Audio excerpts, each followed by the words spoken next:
working with Stephanie. Perfect. Working with Stephanie to prep our meeting agenda.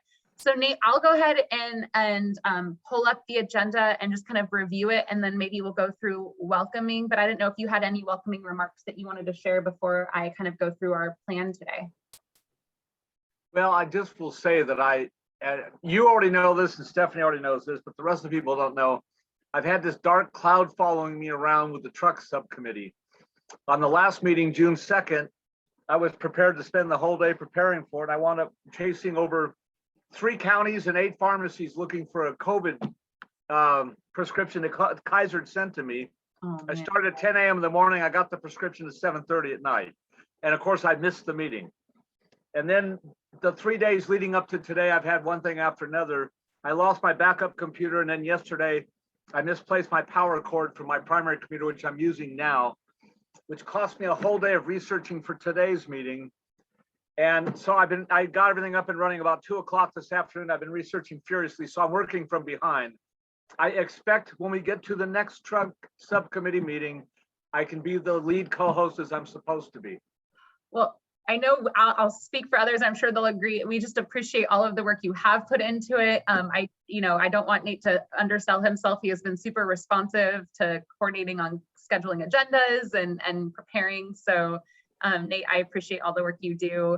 And I think in terms of for today's meeting, I think just sort of recapping and having a little bit of an open conversation, it was sort of looking at kind of at, we have sort of a different group today than we did last time. So it might be nice to recap and just provide a little bit of context and updates based on what we talked about last time. I'll share my screen and then we'll do some quick introductions in that I will introduce my team really quickly, and then I'll go around and have you all introduce yourselves.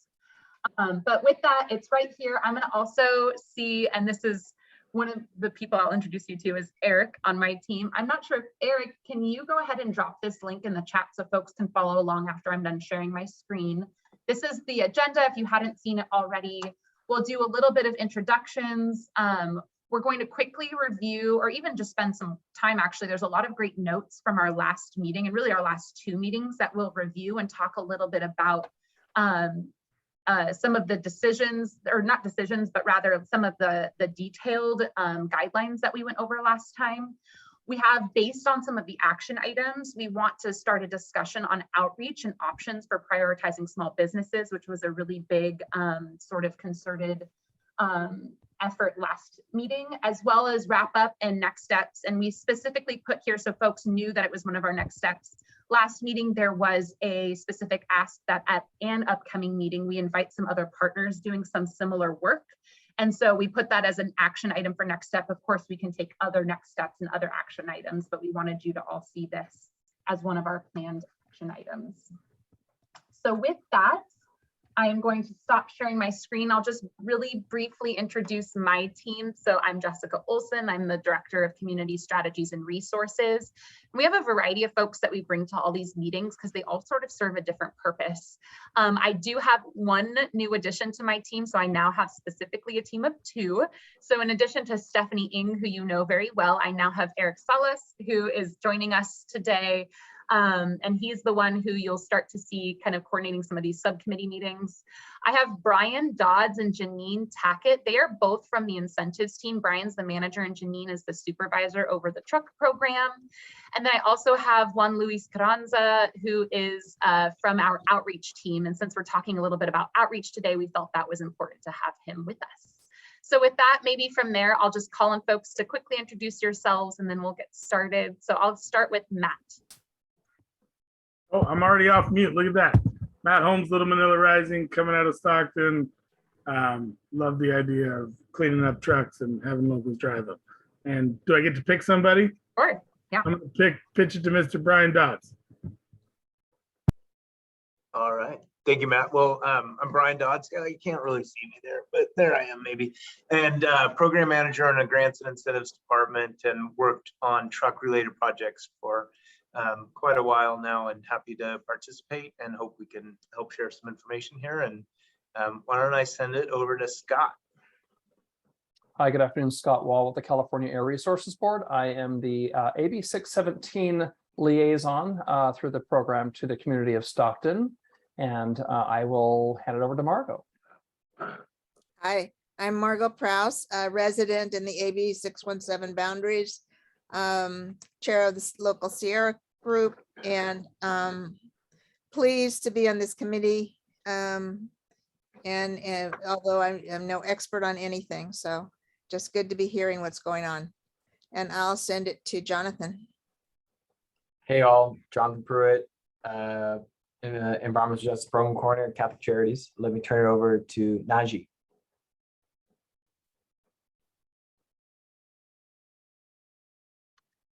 Hey, good afternoon, everyone. Najee Zarif with San Joaquin County Public Works. Just here on our transportation engineering, our transportation side. So just here to kind of see what the initiatives are and hopefully contribute if I can. I'm sorry I was on a call, so I don't know who has not gone yet. Let's go There's with, Matt, I was gonna say, let's go with Cynthia. Cynthia. All right, thank you. Hi, good afternoon, everybody. Cynthia Pinto Cabrera, she, her, hers with the Central Valley Air Quality Coalition. And yes. And then I don't know if Eric's gone yet. Eric. Oh yeah, you Eric. Sorry, Eric Bissinger.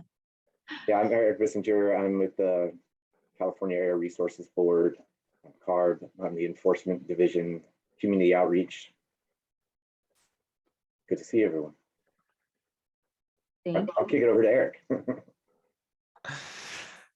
Good afternoon, everybody, and I am the newest member of the Community Strategies and Resources team. I'm right under Jess, and I'll go ahead and pass it to Nate. Hello, I'm the former director of planning for the San Joaquin Regional Transit District. That meant designing routes and schedules and monitoring ridership and preparing all kinds of data for federal reports and Title VI and unmet transit needs and all kinds of stuff like ADA. I'm also involved with Environmental Justice Coalition for All, Central Valley Asian Chamber, the Stockton Downtown Comeback Club, and several other things. But anyway, most of my career has been transportation, and a lot of it in bus transportation. And RTD did help pioneer for the whole United States of America the first successfully manufactured diesel-electric hybrid buses back in 2003. And we were the second agency in California and the fourth in the United States to have the quick charge Proterra buses.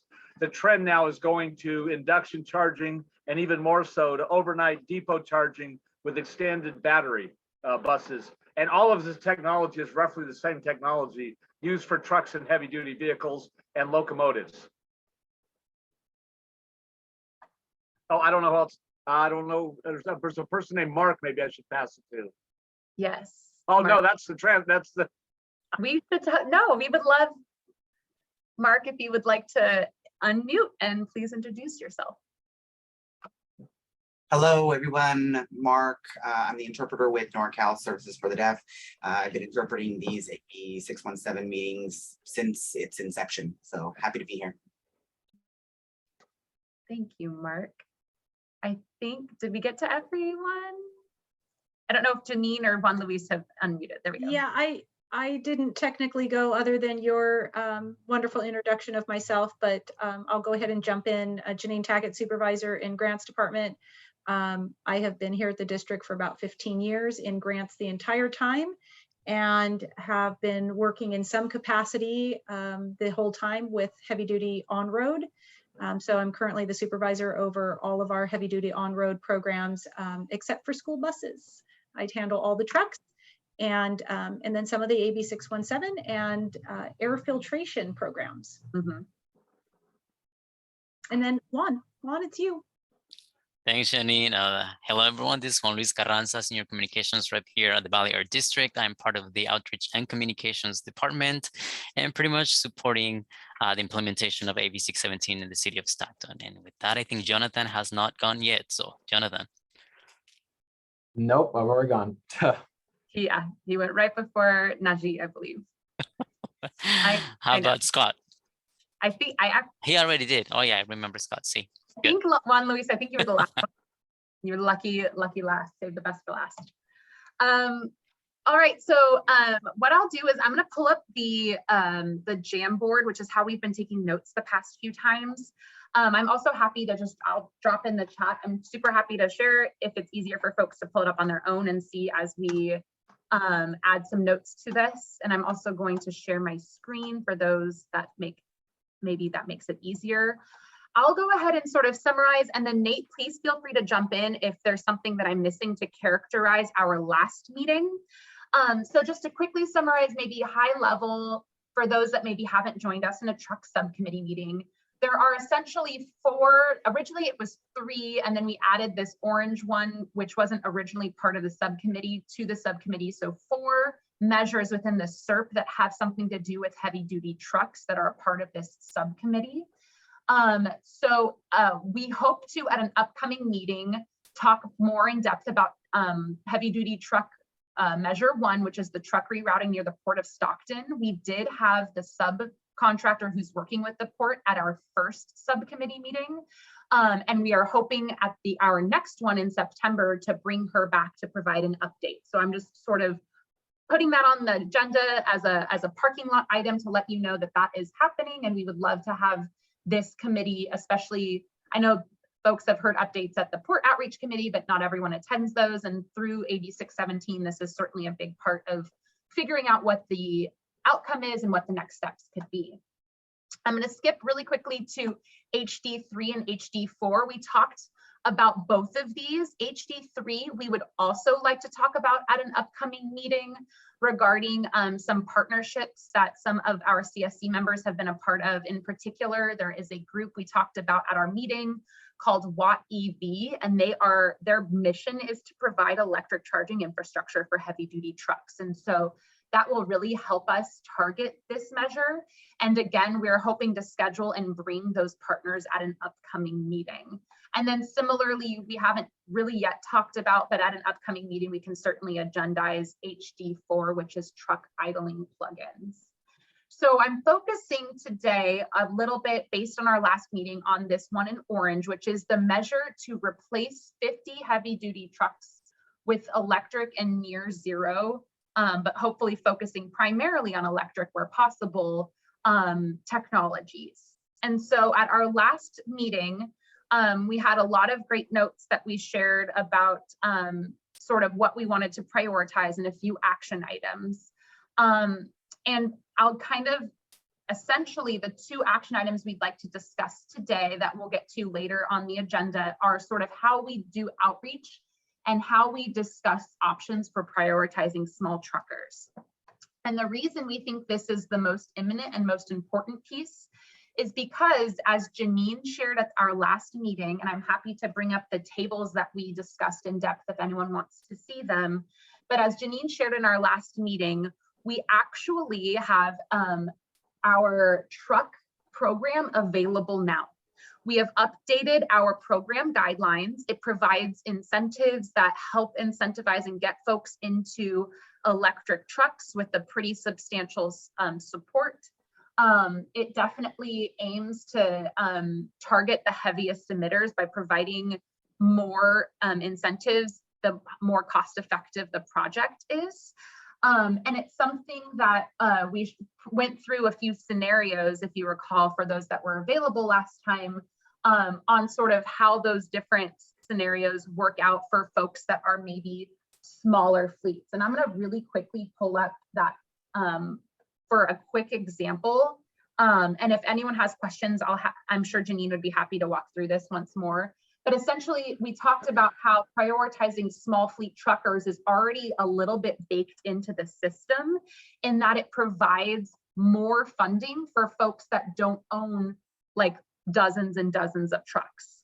So the goal would be to do a couple of things. One, of course, this is an example. It's based on usage, which definitely, as Janine walked us through last time, has some caps associated with it, meaning that the trucks that aren't used very much aren't emitting very much, meaning that if they're being replaced, we're not reducing as much as we could be should we be replacing a truck that's like driven way more, right? Like twice as much. So those were just a recap of what we did at our last meeting. We talked about how small fleets are already targeted, but we want, of course, with you all to see if there's another step we could take, whether that step is outreaching specifically to small fleets and or identifying a way to prioritize in funding, putting small fleet truckers ahead of others, which can certainly be a balance because it might mean waiting a little bit longer to replace trucks rather than, like, say, targeting whoever in a first come first serve basis. So I'm going to go back really quickly to the Jam board and see if there's anything anyone thinks in terms of our specific discussion about heavy duty truck replacement that I'm missing or you had questions on or wanted clarification on.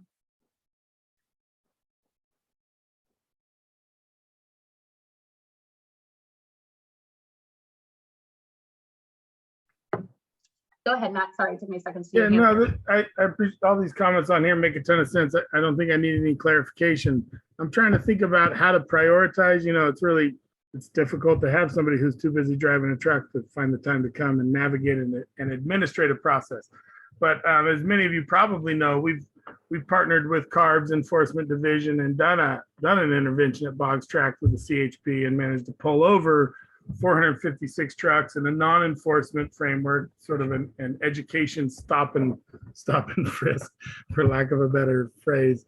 And they were the hyper local trucks. They're the folks that are driving around there, and it would have been possible to use that process to provide them with access to this program. We were pulling people over based on their emissions. You know, vast majority of the emissions come from the vast minority of trucks. And we could target them based on, you know, maybe there's a way for us to add to our process an interview that asks them about their frequency of visits to, you know, the number of spaces that we're setting up for doing heavy duty truck interventions with CARB's peak system. We know who's polluting. We know that they're in the neighborhoods that we care about, and we could scaffold their application for them if they are the impact trucks in our neighborhood. So I would be really interested in dovetailing this measure with that enforcement measure that's very much a part of the 617 effort in South Stockton.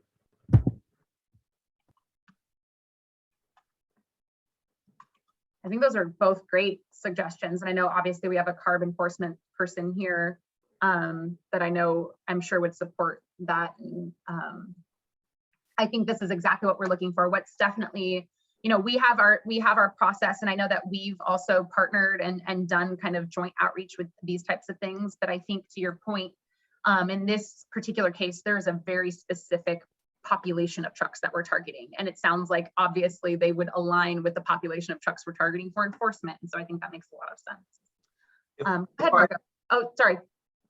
Before we move on from Matt's comment, which I think, you know, based on his experience, he's probably seen a lot of those small trucks that are maybe not in compliance along the way. That one of the things to kind of keep in mind as we talk about incentives, traditionally, incentives aren't able to be used to pay for compliance. They're supposed to go like above and beyond the rule requirements. And nearly at this point, well, come January 1st, basically all of the provisions of the truck and bus regulation will be kind of in play. So anybody would be out of compliance at that point if they don't have a 2010 compliant truck. A large number likely of small fleets are operating older trucks that are probably right now not in compliance with the truck and bus regulation. Now, the air districts and CARB have been working together to try and come up with solutions to address those small fleet truckers that haven't come into compliance yet with the regulation. But I can't say that as of right now there's any workable solutions. Now that doesn't mean also that there wouldn't be something moving forward, but just in the framework of incentives traditionally, I just want to, you know, highlight that one of the basic premises is we're not just paying for compliance or getting people who are out of compliance into compliance. And normally when we've operated truck programs in the past, one of the things that we have to do before we can offer fleets funding, particularly when it's CARB related funding, is go through a process with CARB and ensure that those fleets are in compliance with the truck and bus regulation before we could offer them any funding. So it's something that we'll need as we have these discussions, particularly about trucks. It's a significant issue that's out there, and I just don't want to lose the focus on it, and that probably needs to be part of our conversation as well. Mm-hmm. That's a good reminder, Brian. Thank you. Go ahead, Margot. Yeah, I just wanted to mention at the last meeting, and I know not everybody was there, Keith of the Asthma Coalition mentioned that Kevin. Yeah, Kevin Hamilton. Kevin Yes. mentioned the businesses that are purchasing fleets of electric heavy duty trucks to then have them be leased. And as they're leased, they would have areas throughout the state where people could transfer out the cab. So they would carry their load from here to here, transfer out the cab, and then continue on. And it's not part of our overview here, but I think it's something to consider if there's some way we can assist with truckers taking that route as they transition out of their old trucks. I think that's exactly right. And one of Kevin's big things, I think always, and I think it should be everyone's big thing, is just leveraging all of the opportunities that are happening. You're right, Mark. This is hopefully we're replacing captive fleets. I think to Matt's point, fleets that are like stuck and circulating throughout the boundary that don't necessarily need that. But to your point, it's part of a bigger picture in transitioning, is doing kind of the creative for the really long haul guys. That creative approach. And that is, from my understanding, the structure that Watt EV employs, or they're trying to employ, and that's who we're hoping to bring to an upcoming meeting. So I do think that it's important that we have all of the perspectives from the different work going on, and that we could still partner with them, even though it's not the purview of replacing trucks. That still relates to installing heavy duty charging infrastructure with a partner like that. So I think that's really good to keep in mind. I'll go to, I see Doug's hand. Before I go to Cynthia, Doug, if it's a question, do you need assistance with getting your interpreter, or is it a question that can wait until after Cynthia? I just want to make sure it's not interpretation.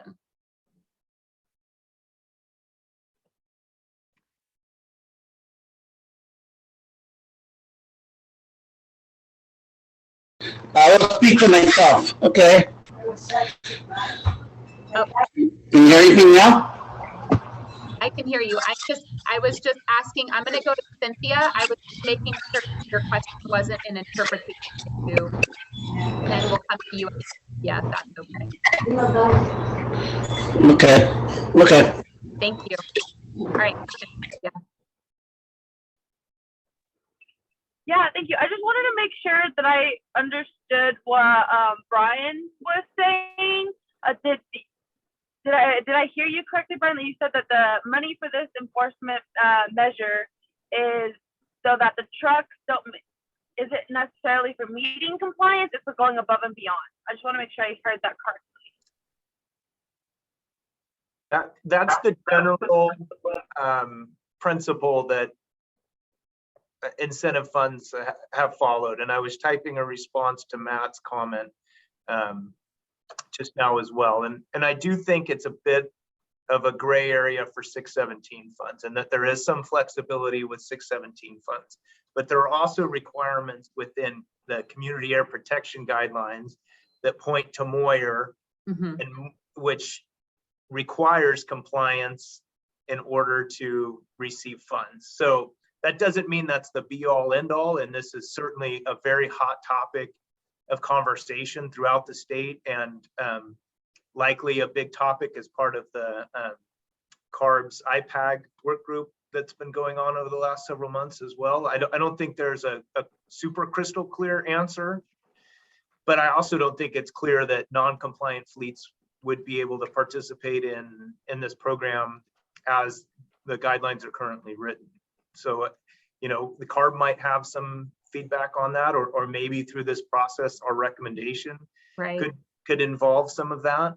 But generally speaking, the incentive funds are not intended to be used for compliance, meeting compliance with the regulation. They're intended to be much earlier than the regulation requires, or go above and beyond what the regulation would require. Okay, yeah, thanks. I definitely would appreciate some like CARB clarification on this as well. But so would it be safe to say, this measure does say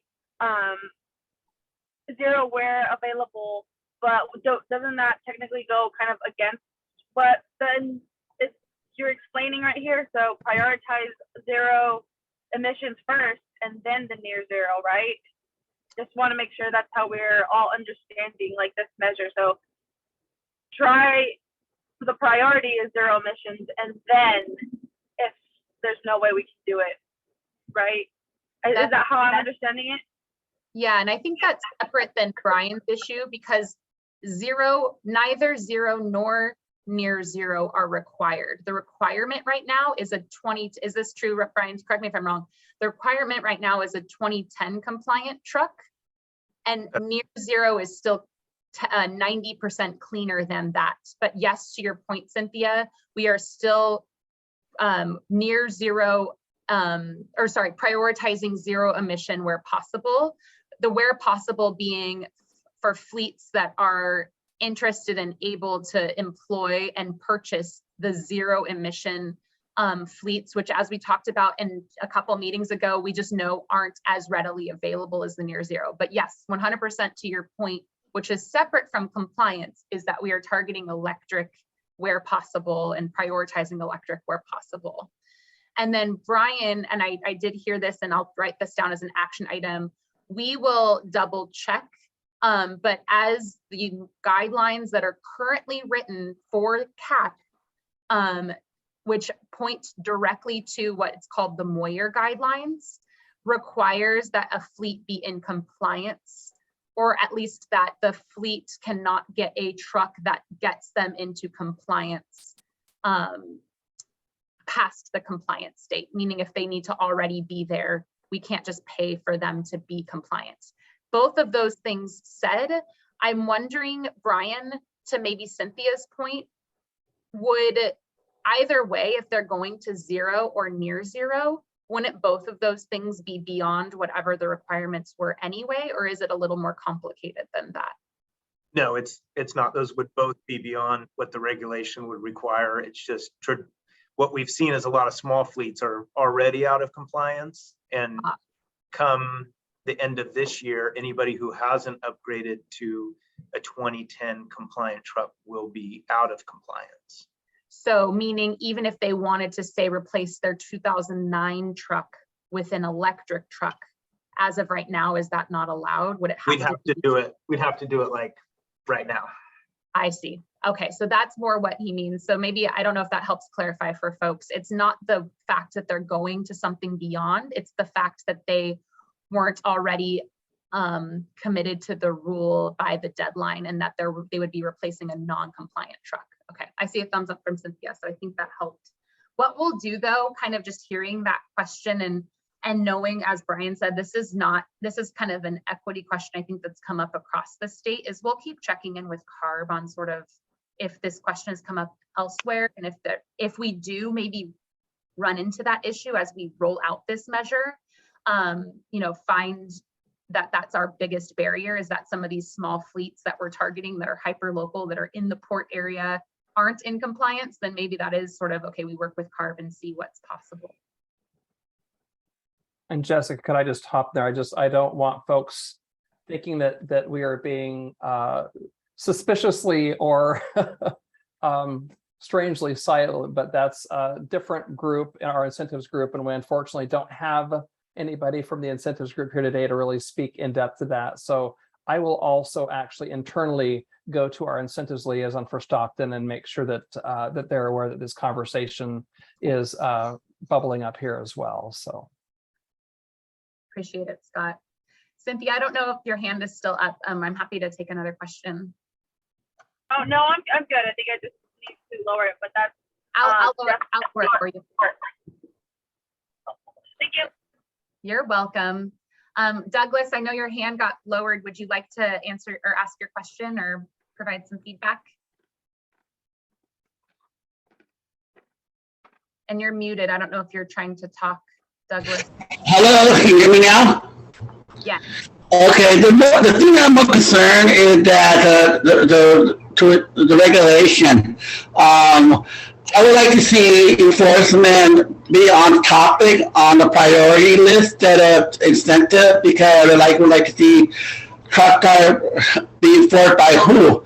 By a sheriff, the state sheriff, the highway patrol, or what? So I want to see that enforcement be more realistic to show concern about that particular item, because for those to be enforced, whether they're out of compliance or they're in a different truck route area that are not supposed to be there, or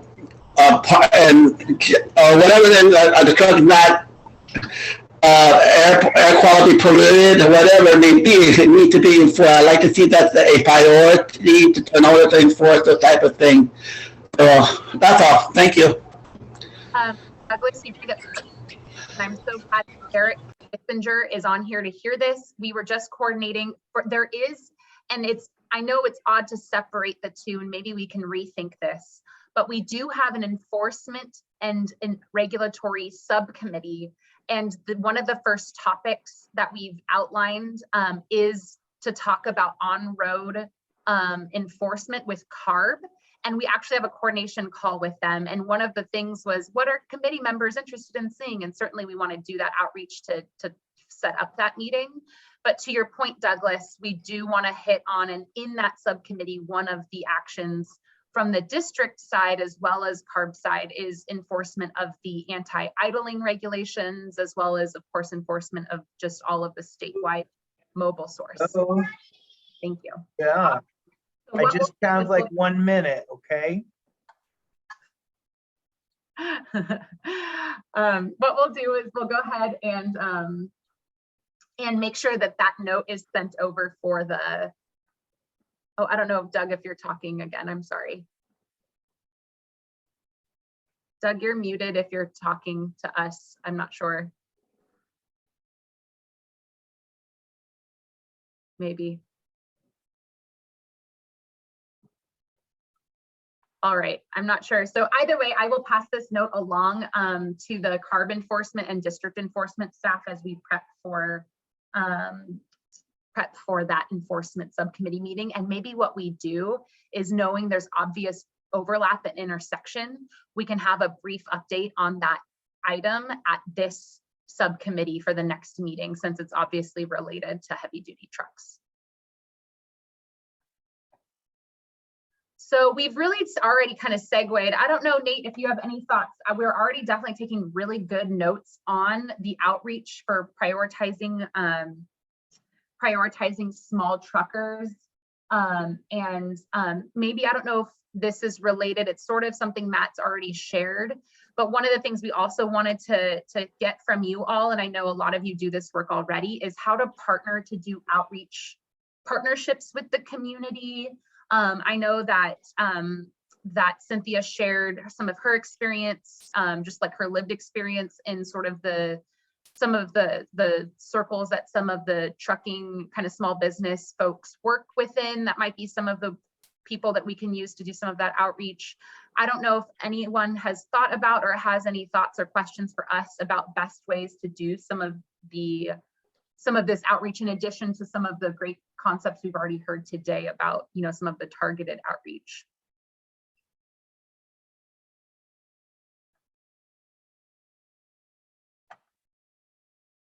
Yeah, you know, I mean, I got read in on this by Tom Knox, who's got a guy that knows more about trucks than I ever will. And about the idea of the, you know, small truck operators are coordinated by jobbers, and jobbers know who has what truck and what routes they drive.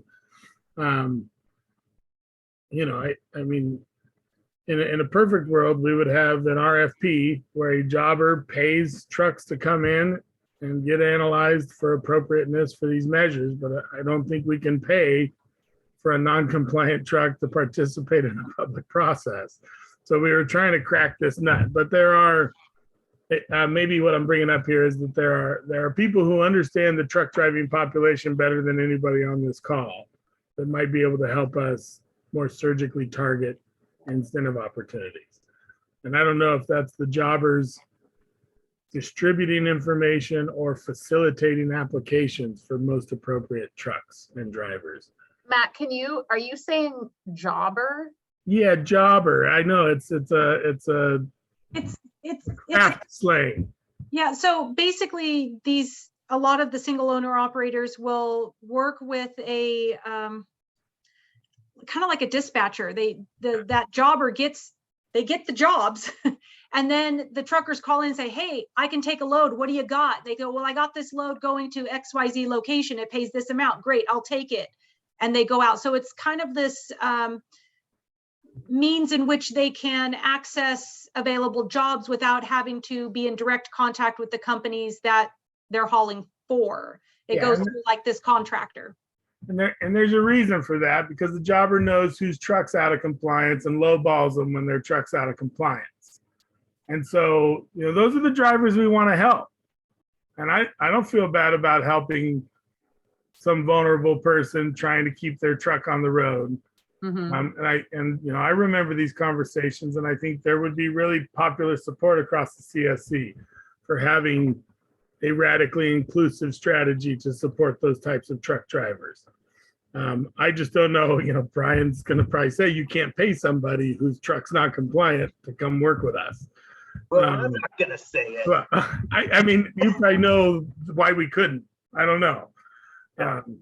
And I definitely, with my comments earlier, did not mean to oh, I didn't take it that way. Derail the conversation or to throw any sort of negative aspect as far as the work that's being done here, because I don't disagree with you, Matt. I just wanted to put the perspective out there that I see you as the master of what's possible, and set up the boundaries that we can work within. But I mean, is there a way for this measure to have two distinct RFPs in it? Like one for technical assistance on reaching hard to reach truck driving populations, and then the rest being air district incentive distribution? I mean, can we create an RFP to hire somebody to help us find, there is absolutely a fleet of individually owned trucks that do a ton of dirty work here in Stockton, and they are the worst trucks on the road. And they're the ones we want to help, who are polluting our communities the most, and they also live here and park here. And I think the timetable's working against us here. Yeah. I mean, and I'll just say too, I think a couple things. One is that, we don't have to, for getting the incentives out, we do not at this point, the way that, unless we change drastically how we want to approach it, which this compliance thing might change that. But we do not have to do an RFP right now. Like now, we could literally, if you guys found me one truck tomorrow, Janine could get them through the system, from my understanding, right? Janine, like it's open, it's ready to go. And to your point, the timeline is tight, right? To like purchase and get, it has to be delivered by the time we can pay them and yada, yada. I don't know. I think your concept is interesting. I don't know that I think there was definitely a vision of like the funding being spent to get emissions reductions, right? And so there definitely that's a pretty creative way, I'd say, to like spend that funding, right? But maybe there is something else or somewhere else that we can find. I'm trying to tuck those emission reductions in our map. The folks that have someone who can navigate this administrative ritual, I'm happy to help the whole region with Stockton 617 dollars. But I'm remembering the conversations about really surgically targeting for hyper local emission reductions. And so going back to like the CHP thing, we know those guys are driving to the port and then they're driving and idling next to the school to get a goddamn taco. Like there's a taqueria that pulls all the trucks next to the sensitive receptors. And so that's why we went there with Peaks, is to, educate that population of truck drivers. And, I don't know. there's got to be a way to really be surgical with these dollars. And I think that's what 617 is asking us to do. And I think, back to Brian's comments about, paying people for compliance not being appropriate. I'm with that all the time, except in AB 617 communities where regulations and regulators have failed to provide equal protection under the law to California residents. And the 617 should have a special dispensation to allow us to address that. And I know that that's a CARB question. And so I look forward to hearing from Scott's incentives person and challenging the board of directors on this. I mean, this is, I don't know about maybe it's too late for our timeline, but maybe we can save another community from spending this in the old fashioned way. So what I think, I'm just going to summarize a couple of 2 action items just to kind of summarize a little bit of what Matt just shared, and then I'll go to Jonathan. I think 2 things that are going to be critical in what Matt just shared is, one, that question about the compliance. Although I think we can all know, and I think Brian and all of you shared, there's like an anecdotal and maybe even more than anecdotal understanding of the compliance status of a lot of these small truckers, but we also have yet to let, maybe there are small truckers who are might be some people we can also help immediately. So maybe there's a staggered approach where we can save some that's targeting those folks while we also immediately implement for the, again, still hyper local, still targeting, but folks that we know we don't have to wait for these answers for. And in the meantime, get the answer on, that's what we were thinking actually. And this is I'm taking a page out of the indoor air filtration book. We kind of are thinking of the same approach for a separate measure. And then in the meantime, get answers about compliance, as well as answers to Matt's question about how do we maybe use funds creatively to target. So I think both of those answers need to be there. And maybe in the meantime, even between now and next month, we might even start calling a few of you and seeing, are there truckers right this second we can start getting through, and then separately make sure we set aside and talk with you all at our next subcommittee meeting on that mix and match approach. Jonathan. Is there, I didn't read the thing, but is there specific ways or strategy that we want to take in terms of choosing the specific trucks that handle specific fleets? I mean, I think the one thing that, oh, this is Jonathan, sorry, I always forget that, is those who have refrigerators are going to be idling the whole time. We do have, I might be wrong here because I'm just going to be fully transparent. We have 4 SERPs and I don't have them all 100% memorized.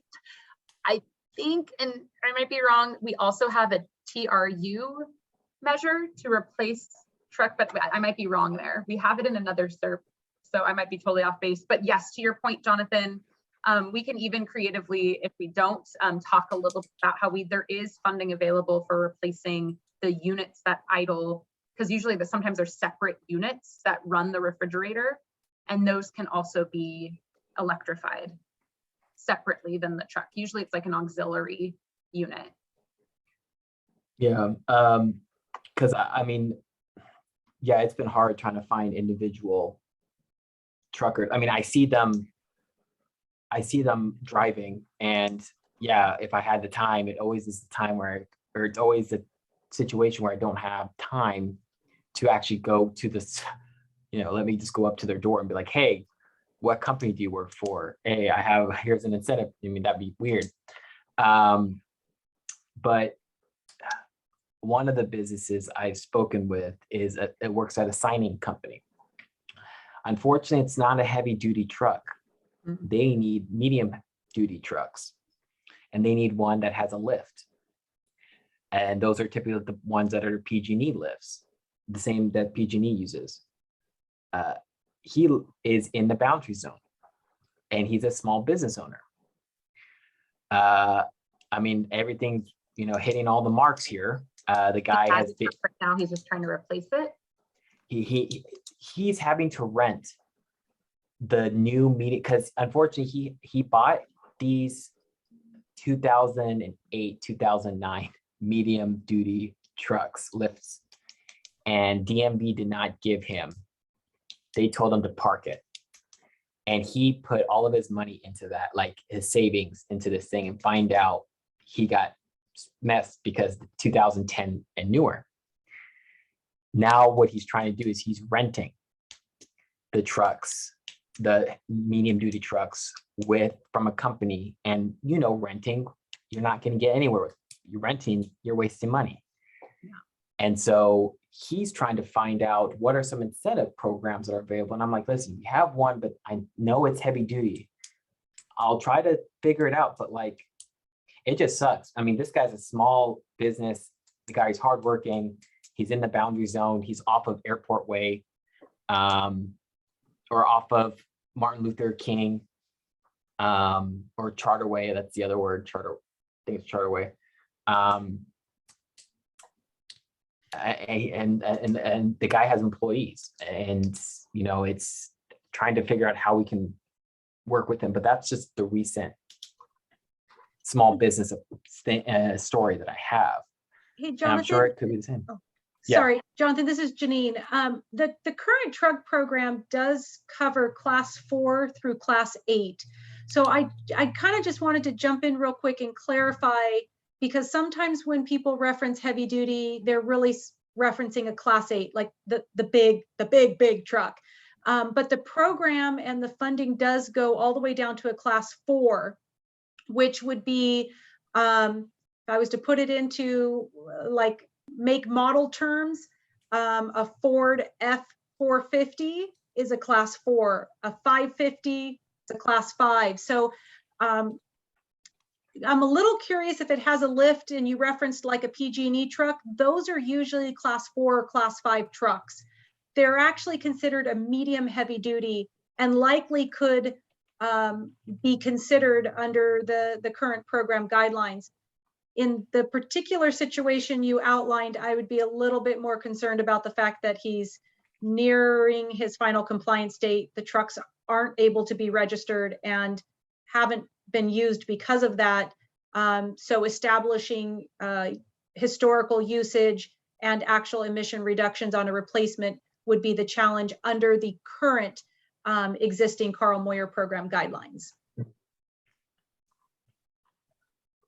Yeah, I think there's some nuance we need to look at in terms of like the SERP, how it's written, identifying heavy duty trucks versus like what the realm of truck incentives might be under Moyer. As I'm not sure where we fall there for sure, but generally under our existing truck replacement program, we could certainly help them out outside of the CERT measure as well. Okay, yeah, I'd like to talk more. Brian, are you the person to talk about this?